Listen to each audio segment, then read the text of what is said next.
Good afternoon. My name is Morgan Judd, and this is the Wizards Chat, a new show to West Warwick High School that focuses on everything about the students here in West Warwick High School, whether it's a club, event, or a personal preference of a student. Today, we start our first episode.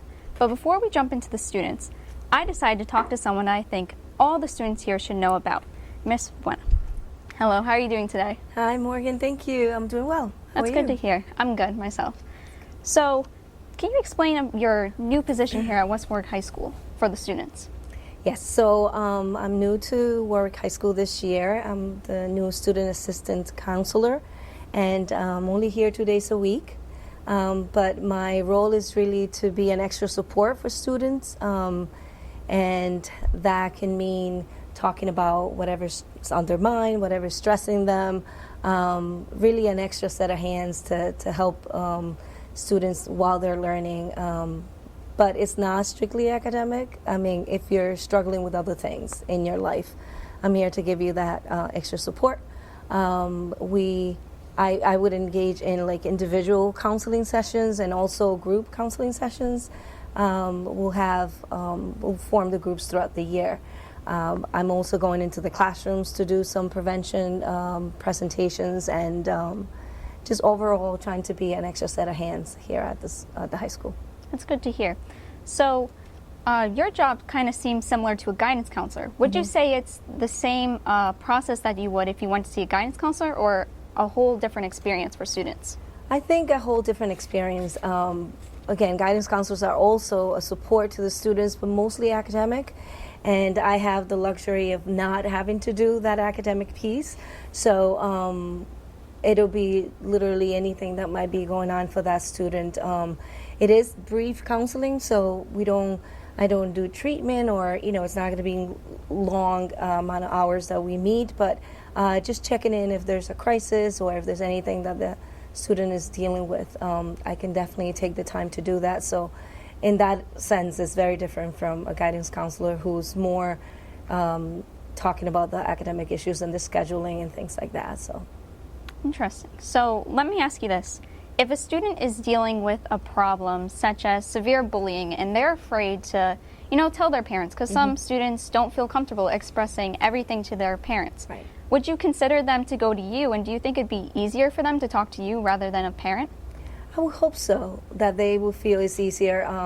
And yes, I would definitely want to talk to that student if they feel comfortable. I mean, I can't force anyone to feel comfortable because it's all about, that connection that you make. But I'm definitely available to meet about that. And ultimately, for a child or a student who feels that they're being harassed in any way, I think it's a safety issue. So a parent would ideally be notified, but only if that student gives me permission to do so.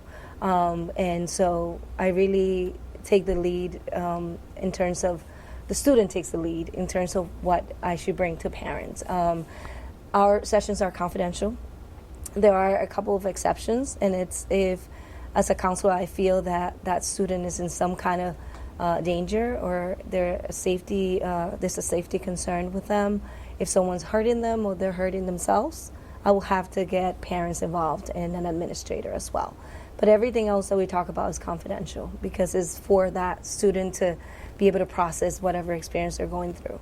Well, that's actually good to hear, because it's a common thing for students to feel kind of hesitant with going to a guidance counselor because they feel as if, well, what if I say something and they tell my parents or they tell my guardian and I didn't want them to say that. Right. So it's like one of those things where, do I have to go to them or not? And it's great that you're here because they feel that they have someone to talk to. So I would always be, just to add to what you said, I would always be very upfront with students about the kind of situations that I will have to talk to either an administrator, in our case, Ms. Hassel, and also a parent. Only if in those two situations there's some kind of harm to the student, I will have to bring that information forward, but always with their permission and their knowledge of that. That's great to hear. So, as you had mentioned earlier, you're only in the building on certain days of the week, and you're at a different school those other days. And the days you're here are during A days. So how do you plan on reaching out to B-Day students in DL who may be struggling, especially during this time with being at home? Absolutely. So we've given it a lot of thought, and actually I'm working on with the two principals that I work. I'm here 2 days of the week and 3 days at another school. So I'm hoping to change my schedule around so that I'm here on an A day and a B day as well, so I can reach some of those students I don't get to see. So hopefully that will be changing soon, so that I am here for essentially the whole school, except for the distance learning students. So I am also setting up some virtual meetings, just like your teachers are doing.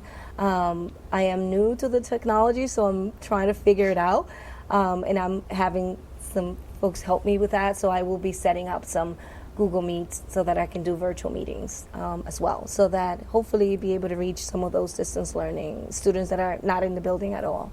That's good to hear. You know, that's kind of why I wanted you to be my first guest on this show, because I feel like we have a lot of similarities.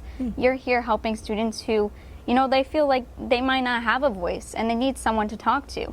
And that's what I want my show to be about, having students come on here and get the voice that they need to be heard. You know, when you walk past a student in the hallway, you don't always know what they're thinking. You don't know their talents and their capabilities. And I want students to come on to here and be able to express that. And I feel like when they come to you, they'll be able to express that as well. Absolutely. You're giving them a voice, really. And that's excellent. I mean, it's great that you invited me. I appreciate you sending that invitation out. Of course. It's always good to have your students feel like they are first in the school and let them know that they're appreciated and loved. Absolutely. Yes. So before we go, do you have any last thoughts or comments that you want the students to know?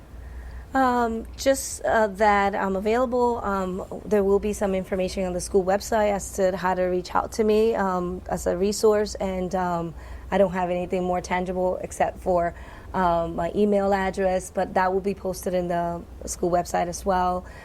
So just more information to come. I am eager to meet students, and they'll see me during lunches. I've been doing that as well. And if you have some kind of an issue or you're stressed out about something, just reach out to an administrator and let them know that you want to talk to someone, and that could be me. I could be that person. I seem to have more time than some of the other folks in the building. So, and I'm eager to meet everyone. So, and again, thank you for inviting me. Of course, it was a pleasure to talk to you today. Thank you, Morgan. So before we go, just remember to check your email just in case you want to be featured on the show.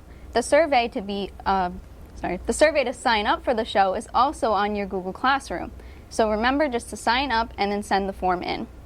I welcome you and I thank you all for watching today's episode. I hope to see you next week when we bring in the students.